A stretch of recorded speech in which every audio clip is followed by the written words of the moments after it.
Hola, ¿qué tal amigos? ¿Cómo están? Bienvenidos a la Cátedra del Error. Es un gusto estar con ustedes una vez más. Recuerden que este proyecto es también de ustedes, entonces necesitamos que nos apoyen compartiendo, dando likes, siguiendo nuestras redes sociales y sobre todo comentando, porque también es importante tener esa alimentación entre nosotros.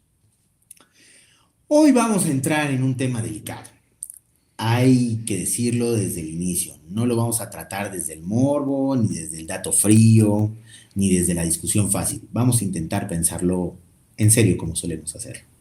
Albert Camus abre el mito de Sísifo con una frase que incomoda porque no es retórica.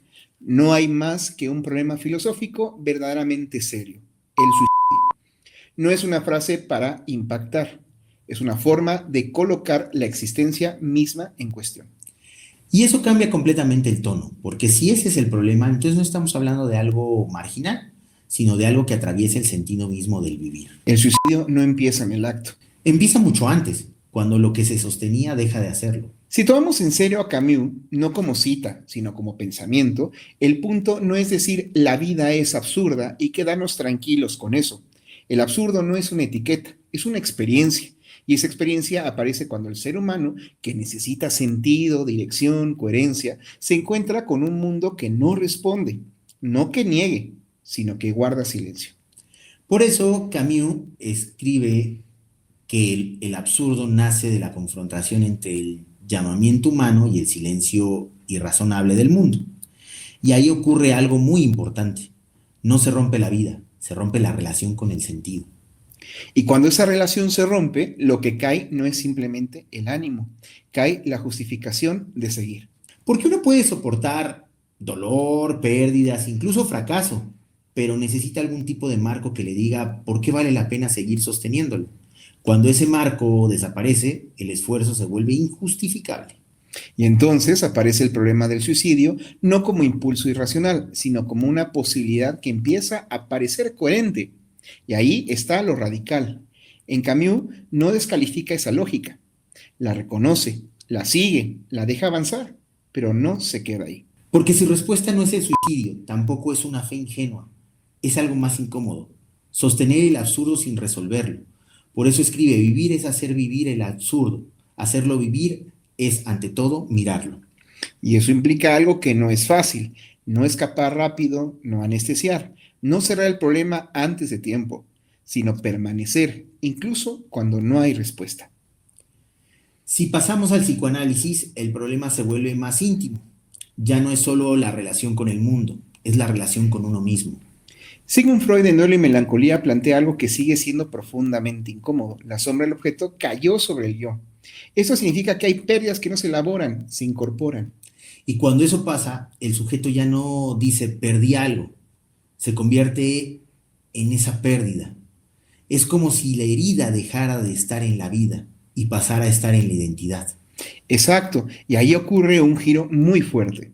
La agresión que estaba dirigida al mundo, por lo perdido, por lo que no fue, por lo que falló, se vuelve contra el propio sujeto. Por eso Freud dice que el melancólico se describe a sí mismo como indigno, incapaz y moralmente despreciable. No estamos ante tristeza, estamos ante una forma de autodestrucción psíquica. Y eso cambia completamente la lectura del suicidio, porque entonces ya no se trata de alguien que quiere morir, sino de alguien que no puede seguir siendo. Y eso se confirma cuando Freud señala que la melancolía se distingue por una extraordinaria disminución del sentimiento de sí. Cuando el yo se vacía, cuando el sujeto ya no logra sostenerse como alguien digno de existir, la vida pierde su punto de apoyo. Y en ese punto, el problema no es la muerte, es la imposibilidad de seguir habitándose. Pero hay algo que no podemos ignorar. El sujeto no sufre en el vacío, sufre en una cultura, en un contexto, en una forma de vida que también tiene responsabilidad. Y la nuestra es particularmente exigente, porque ya no se trata de una sociedad que oprime desde fuera, sino de uno que empuja desde dentro. Byung-Chul Han lo formula con mucha claridad en La sociedad del cansancio. El sujeto de rendimiento se explota a sí mismo hasta colapsar. Y lo más complejo es que eso se vive como libertad, no como imposición. Así es, ya no hay un límite claro, siempre se puede más, siempre se debería poder más, y eso genera una presión constante, silenciosa, pero devastadora. Por eso Byung-Chul Han dice también, la violencia de la positividad no priva, sino que satura, no excluye, sino que agota. No falta nada, pero todo exige. Y cuando no alcanzas ese ideal, no culpas al sistema, te culpas a ti. Y ahí aparece el colapso, porque el fracaso deja de ser algo que te pasó y se convierte en lo que eres. Y en paralelo hay otro fenómeno igual de importante, la ruptura del vínculo. Emil Durkheim ya lo había señalado en el suicidio. El suicidio varía en razón inversa al grado de integración de los grupos sociales. Es decir, a menos vínculo, más riesgo. Y cuando Durkheim dice que cuando la sociedad se desorganiza, el individuo queda librado de sí mismo, está describiendo exactamente lo que vemos hoy. Sujetos solos, exigidos, cansados y sin red simbólica suficiente para sostenerse. Aquí entra algo que suele pasarse por alto. No todo suicidio responde a un momento extremo. Muchas veces responde a algo más silencioso. Émile Cioran lo dice con una precisión casi cruel del inconveniente de haber nacido. No es la intensidad del sufrimiento lo que impulsa al suicidio, sino su duración. No es el golpe, es lo que no termina. El desgaste, la repetición, la sensación de que nada cambia. Y ahí el problema ya no es el dolor, es el cansancio de sostenerlo.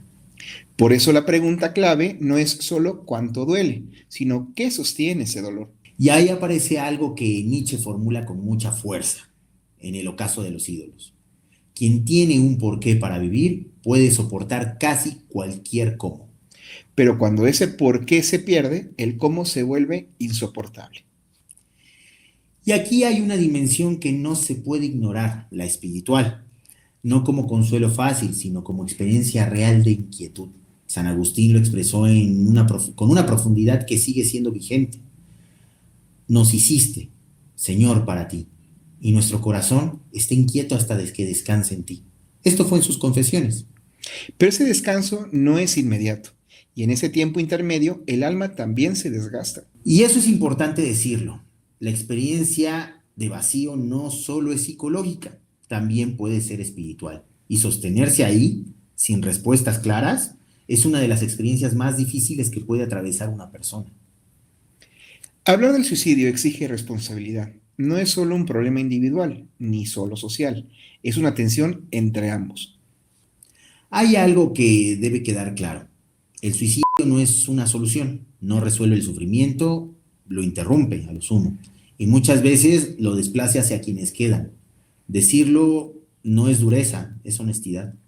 Pero esa honestidad tampoco nos autoriza a juzgar, porque quien llega a ese punto no está pensando en teorías, sino viviendo una experiencia donde el mundo se ha cerrado. Entender eso, sin justificarlo, es una forma de respeto, incluso hacia su memoria. Por eso este tema no se puede simplificar. Nos obliga a mirar mejor, a escuchar antes y a reconocer que también vivimos en una cultura que desgasta, que exige y que muchas veces deja al sujeto solo. Y aún así, sostener algo incómodo pero necesario, que incluso en medio del vacío, la vida no queda cancelada como posibilidad. Es correcto. Gracias por acompañarnos, síganos en redes, compartan si creen que este material puede ayudar a alguien.